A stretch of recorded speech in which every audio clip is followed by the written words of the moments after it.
Good morning and welcome to Morning Movie News. It looks like Disney is becoming the Yankees of Hollywood. Now, for those of you not familiar with American sports, the Yankees are a baseball team here, and for at least a period of time, fans of other teams accused them of using their very deep pockets to purchase a great lineup that other teams couldn't hope to compete with because they didn't have the same purchase power. And Disney is doing the same. First they bought Pixar, then they bought Marvel, then they bought Lucasfilm, which gave them Star Wars, and on Friday it was announced that they've secured Indiana Jones from Paramount, making their Lucasfilm acquisition complete. The deal is that Disney is going to get all future Indiana Jones films while Paramount retains the rights to the first four, which obviously implies why else would Disney make that deal unless they plan to make more Indiana Jones films. Now, Harrison Ford has said he wants to keep making the movies, and why not? He made $60 million alone off of the last one, Crystal Skull, because of his box office participation. But I think obviously a lot of us didn't like Crystal Skull, and although I would argue that's not because of Harrison Ford's advanced age, as some people are saying, but because they saddled him with a family and a son and tried to literally have him pass the hat, as you might recall from the final scene in the film. But that was my problem with Crystal Skull. It kind of turned Indiana Jones into, National Lampoon's Treasure Hunt, which I had big problems with. Even though I did like the family dynamic in Last Crusade, this just went overboard. But another debate that's coming up now that Disney has made this purchase, or this deal, is can you recast Indiana Jones? That's the big question on the table. Even if you get maybe one or two more movies with Harrison Ford, Disney obviously is thinking long term here. They're going to keep churning these out forever. You're going to get Indiana Jones 7, just like you're getting more Star Wars. And people have said, when they first recast James Bond, everyone was like, no, Sean Connery forever. And we went through a couple of, I think people are divided on all the James Bonds in between. But I think now, obviously, with Daniel Craig, you have a Bond that people feel is on par with Sean Connery, and some might even argue better than Sean Connery. I like both. I'm in the on par camp. But as for Indiana Jones, I don't really know if you can recast the role. And maybe there are some roles you just can't recast. For instance, what if they were to start making more Harry Potter movies down the line and they recast Daniel Radcliffe? Sometimes an actor just embodies the character, and maybe they should do something else with the brand. I'm not sure. But although none of us liked the Sun idea, so Disney might counter with that and said, well, you guys weren't happy with that, so what do you want us to do? Maybe there is an actor out there, but I don't know if we want to go through the painful process of finding that actor and having to see so many bad Indiana Jones perhaps in the process. But they're coming no matter what, and also you can bet that Disney wants to also utilize this in theme parks and stuff like that further. I mean, they already have some Indiana Jones rides, but they'll be able to do even more with it. Merchandising, Indiana Jones is going to become a very current franchise again, just like they're bringing back Star Wars. So I'm curious to what you guys think of that. Do you think it's doable? Why didn't you like Crystal Skull? Do you want Harrison Ford? Do you want somebody else? Who do you think? One name that a trade threw out there was Nathan Fillion, and with all due respect to Nathan Fillion, I feel he's just too entrenched in television at this point. I don't see him being able to take the role. They're going to need somebody new.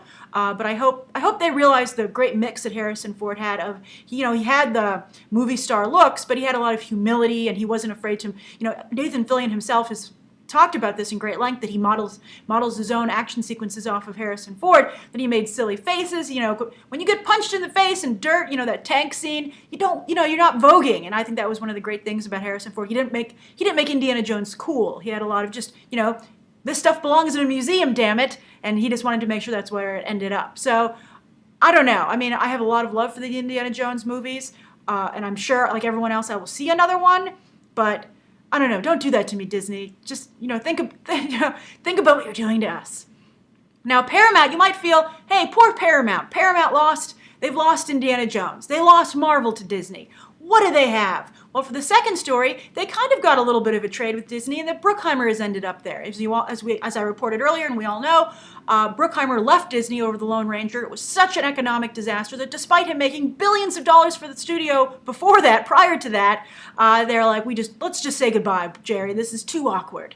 So Bruckheimer, after shopping himself around town, a couple studios dropped out, but he and Paramount came to a good deal, and so that'll be his new home. Now, of course, some of his projects are already set up at Disney will stay, such as another Pirates film, but he is taking some stuff to Paramount, and already some stuff is being fast-tracked. For instance, part of this deal, the two big projects that everyone is talking about is another Beverly Hills Cop that was going to be rebooted on television, but instead they're going to reboot it in theaters. However, this reboot will still star Eddie Murphy as Axel Foley, going to Detroit this time. He's going to go back to Detroit, to his Detroit roots. I'm not quite sure how well that will work. I think what was so great about Beverly Hills Cop, classic film, was that, the difference between, Foley's Detroit, style of police work versus, the more catering to the rich, the way the department was running in, Beverly Hills, and how he was like, Axel Foley wasn't having that. So I don't know if it'll work in the in the reverse, unless you're going to make that Foley's Gone Soft from Beverly Hills. I'm not quite sure.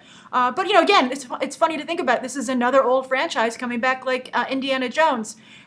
You would think Hollywood maybe tried and search for some new ones. I mean, I don't know how we feel about this. I mean, it's kind of like for a while they were bringing back all these old toys, and that was like all the toy lines were reboots of old toys. So, I mean, are you guys like, this is great, I'm reliving, my favorite stuff and I can enjoy them once again? Or are you like, come on, don't ruin what wonderful things that we had, and then, make me watch substandard, mutated versions of things I hold dear. And speaking of things that people hold dear, Top Gun 2 is also going to be fast-tracked now that Bruckheimer is at Paramount. And that's going to star Tom Cruise again.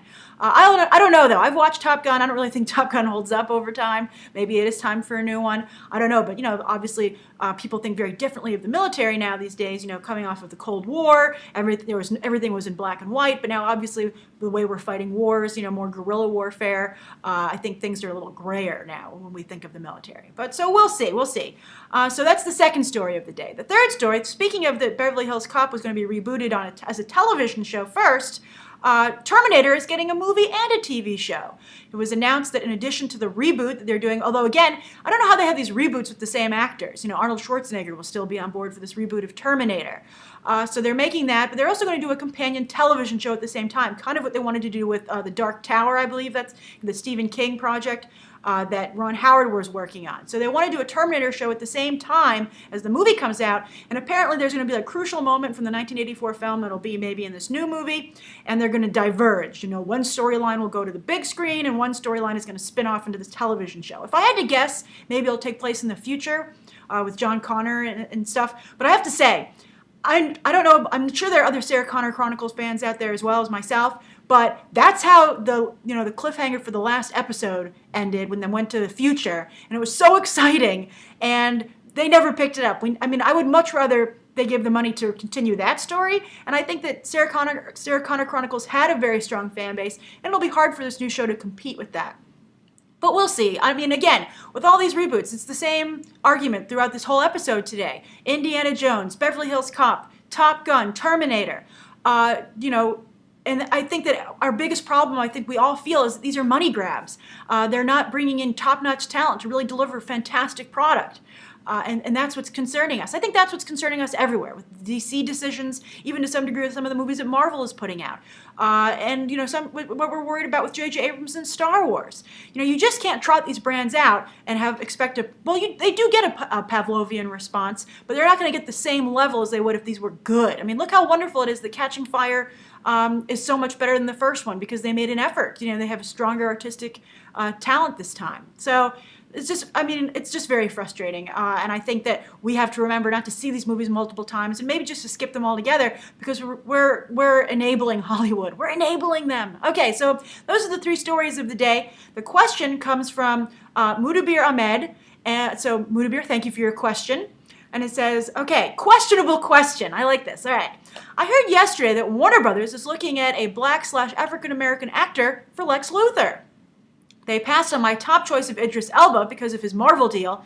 That Marvel deal. The other day Idris Elba retweeted someone's artist version of him as Jon Stewart, the Green Lantern, and it looked so awesome. And obviously Idris Elba liked it because he retweeted it, but he never should have signed that Marvel deal. I feel bad for him. He's just stuck in that really thankless role, and there's so many great things he could be doing. I think he'd be a great Black Panther, and they need someone of that stature to be able to compete with like Robert Downey Jr. and such.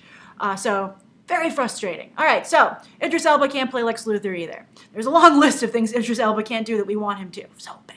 Maybe he'll get Bond. All right, so Now Denzel Washington is the top contender. It's just a rumor now, but hopefully it's true, Mudabir says. What's your thinking on Denzel Washington as Lex Luthor? I'm intrigued by this. I have to say, I think that when you have a character just kind of spin out of control, as Lex Luthor has done, both on the screen and in the comics, I really love the Lex Luthor that's depicted in the Superman animated series with Clancy Brown doing the voice work there. That, to me, is my Lex Luthor. However, I feel the character is just so lost at this point that it might be a great idea to just redefine him totally and start over. Maybe casting a black actor is going to re-energize that character. It's the same way I feel about Michael B. Jordan as Johnny Storm. Nobody really has strong feelings about Johnny Storm, so why not do this to try and maybe, shake things up? Now, Denzel Washington obviously is a great villain, and he could rock the bald look, so I think that would be great. And I think that I would be on board for this. I think it's the kind of star power that this movie needs. But I also, at the same time, I remember how upset people got that Lawrence Fishburne was cast as Perry White, which, by the way, I thought Lawrence Fishburne did a really nice job. Again, a role that I felt needed to be seriously shaken up. Remember, I wanted Dwayne Johnson as Superman. I thought he'd be a great Clark Kent, and I think Dwayne Johnson really embodies the heart that is so important to Superman. The kindness, the Boy Scout qualities, but yet still can deliver the smackdown. So I'm all for race blind casting, particularly when these characters aren't working, when they are stuck, when something needs to happen.